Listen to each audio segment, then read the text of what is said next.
नमस्कार दोस्तों, स्वागत है आप सभी का मेरी कहानियों में। मैं हूँ शिखा और एक बार फिर से आपके लेकर आई हूँ एक नई कहानी और उम्मीद करती हूँ कि ये कहानी भी बाकी कहानियों की तरह आपको बेहद पसंद आएगी और अब पहले की तरह अपना प्यार और सपोर्ट मेरी वीडियोस पर बनाए रखेंगे। कहानी पसंद आए तो चैनल को सब्सक्राइब करना मत भूलिएगा। तो चलिए अपनी आज की कहानी शुरू करते हैं।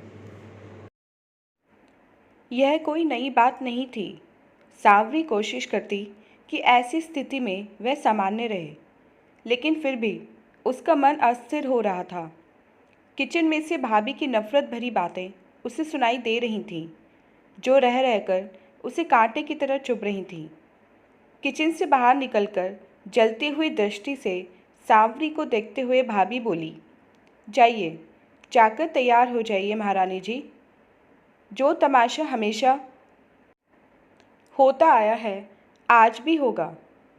लड़के वाले आएंगे, खूब खाएंगे पिएंगे और फिर आपका ये कोयले जैसा काला रूप देखकर मुंह बिचकाकर चले जाएंगे।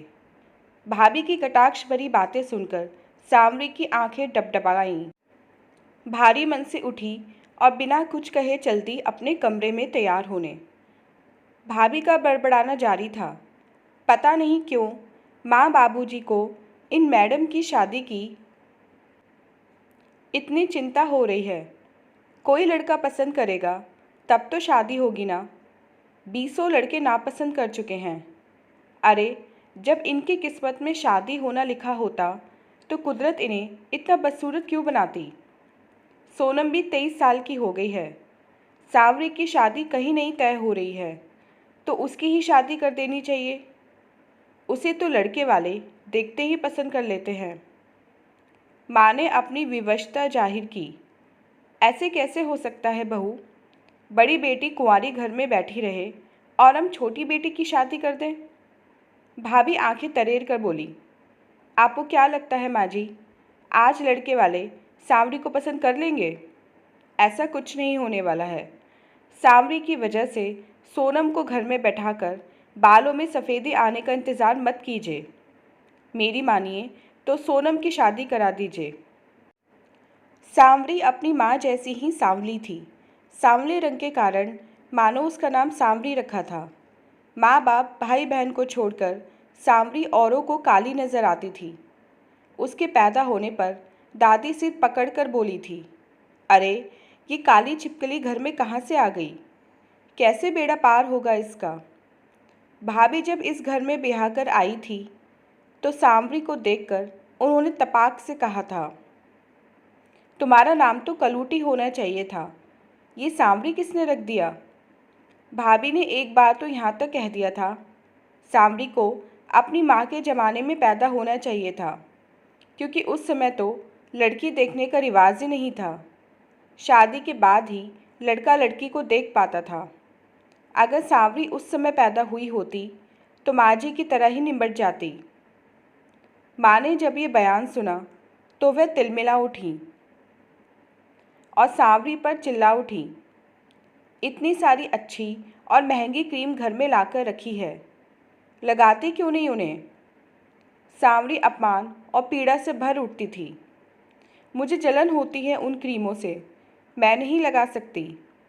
माँ जानती थी कि चेहरे का रंग नहीं बदला जा सकता, फिर भी अपनी तसल्ली के लिए ढेर सारी अंग्रेजी और आयुर्वेदिक क्रीमें ला ला कर रख देती थीं।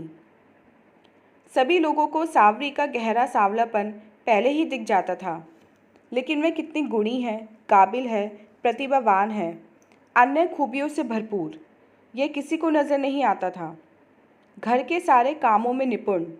सांवरी जिस कॉलेज में पढ़ी थी उसी कॉलेज में लेक्चरर नियुक्त हो गई थी और साथ साथ प्रशासनिक सेवा में जाने की तैयारी भी कर रही थी। इतनी गुणवान और बुद्धिमान होने के बाद भी माता पिता के मन में एक टीस थी। कई बार उसने पापा को कहते सुना था, काश सांवरी थोड़ी सी गोरी होती तो सोने पर सुहागा होता। ऐसा वाक्य सांवरी को अक्सर निराश कर देता था। उस दिन शाम को भी वही हुआ जिसकी आशंका थी। सोनम को अंदर ही रहने को कह दिया था ताकि कहीं पिछली बार की तरह सांवरी की जगह सोनम को न पसंद करने लड़के वाले। माँ प्रार्थना करती रही, लेकिन सब बेकार गया। सांवरी को देखते ही लड़की की माँ की भौहें तन गईं। वो बोल पड़ी, इतनी भद्दी काली और बदसूरत लड़की, इससे मैं अपने बेटे की शादी कभी नहीं कर सकती। कमरे में सन्नाटा छा गया। पापा हाथ जोड़ते हुए बोले, बहन जी, हमारी बेटी केवल रंग से मात खा गई है, आपके घर गृहस्थी को अच्छे से जोड़ कर रखेगी। बहुत ही गुणी और सुशील है। मेरी बेटी कॉलेज में भी इसका बहुत नाम है। रहने दीजिए भाई साहब, गुण और नाम तो बाद में पता चलता है, लेकिन हर कोई रूप सबसे पहले देखता है। मैं इस लड़की को बहू बनाकर ले जाऊंगी तो लोग क्या कहेंगे कि ज़रूर मेरे बेटे में कोई कमी है, तभी ऐसी बहू घर लाई है। कहकर सब चलते बने। घर का वातावरण बोझिल हो गया। पापा चुपचाप सोफे पर बैठकर सिगरेट पीने लगे। माँ रोने लगी। भैया बाहर निकल गए। सोनम अंदर से आकर चाय नाश्ते के बर्तन समेटने लगी। इधर भाभी के ताने शुरू हो गए और सांवरी सब कुछ देख सुनकर फिर से सामान्य हो गई। उस वर्ष सांवरी को अपने कॉलेज की सबसे लोकप्रिय वक्ता का पुरस्कार मिला था। उसे लगातार बधाइयाँ मिल रही थीं। एक दिन कॉलेज पहुंचकर सांवरी की मुलाकात राजीव से हुई, जो हिंदी के लेक्चरर थे।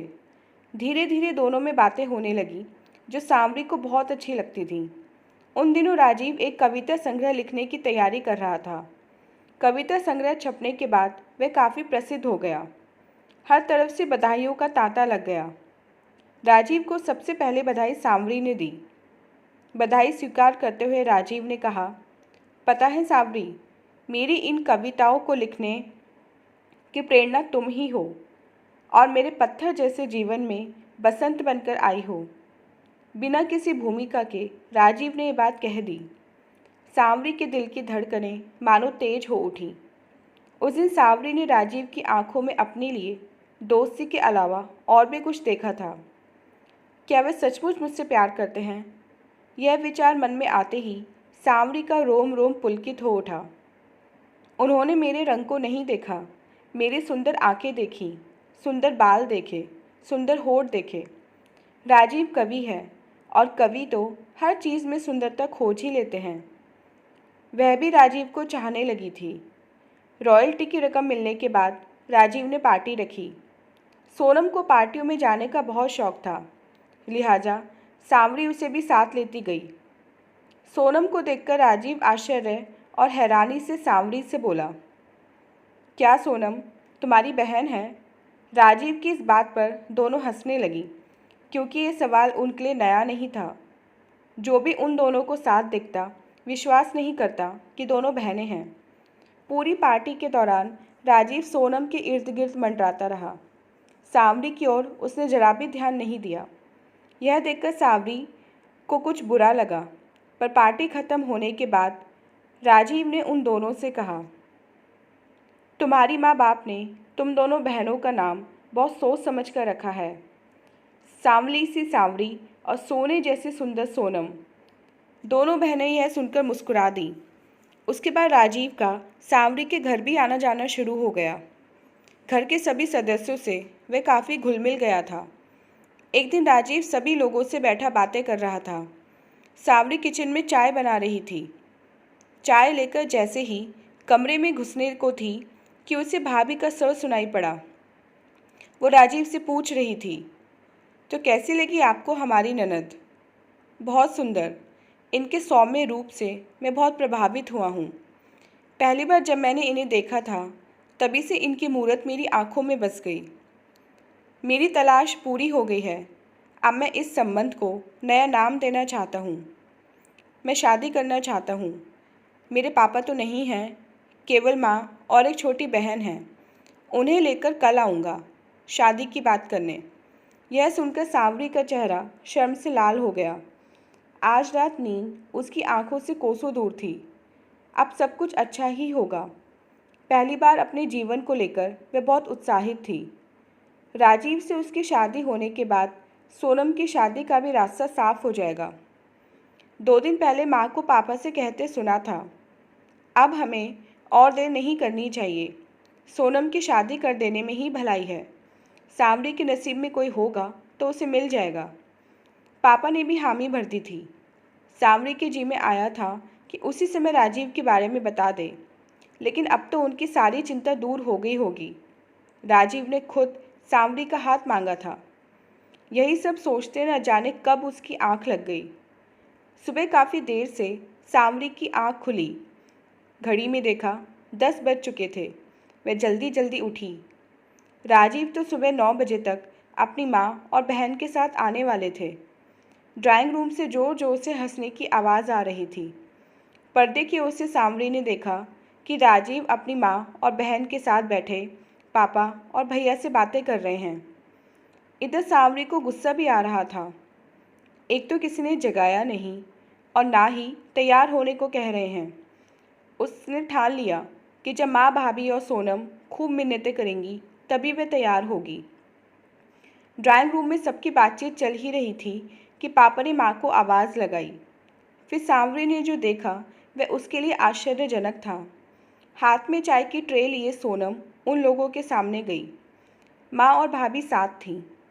सोनम ने राजीव की माँ के पैर छुए।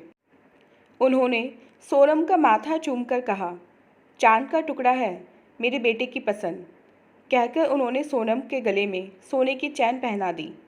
राजीव ने सोनम को अंगूठी पहनाकर सगाई की रस्म पूरी की। सांवरी हैरान थी। राजीव और सोनम की सगाई, यह कैसे हो सकता है? राजीव तो मुझसे प्यार करते हैं, उनकी प्रेरणा तो मैं हूँ। मुझे अपने जीवन का बसंत कहा था राजीव ने। क्या वह सब झूठ था?